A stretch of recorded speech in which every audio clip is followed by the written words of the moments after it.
اس لیے کہ سب سے بڑا حق جو ہے اس کائنات کا وہ کیا ہے؟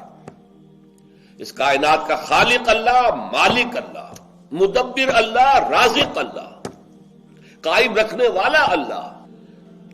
لہذا یہاں اسی کا حکم چلنا چاہیے، یہاں اسی کی حکومت قائم ہونی چاہیے.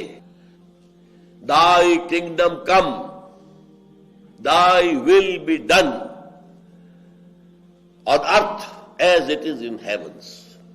یہ سورہ فاتحہ جو ہے انجیل کی سورہ فاتحہ، عیسائیوں کی نماز کا یہ لارڈز پریئر کہلاتی ہے. جیسے ہمارے یہاں سورۃ الفاتحہ ہے کہ نماز کی ہر رکعت کا جزو لازم ہے، اسی طرح یہ لارڈز پریئر جس کے اندر یہ الفاظ آئے بہت خوبصورت الفاظ ہیں.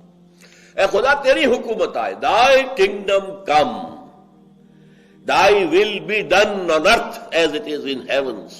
تیری مرضی زمین پر بھی اسی طرح پوری کی جائے جیسے آسمانوں میں پوری ہو رہی ہے. سورج ہو، چاند ہو، سیارے ہوں، ستارے ہوں، سب تیری مرضی کے پابند ہیں، تیرے قانون کے پابند ہیں.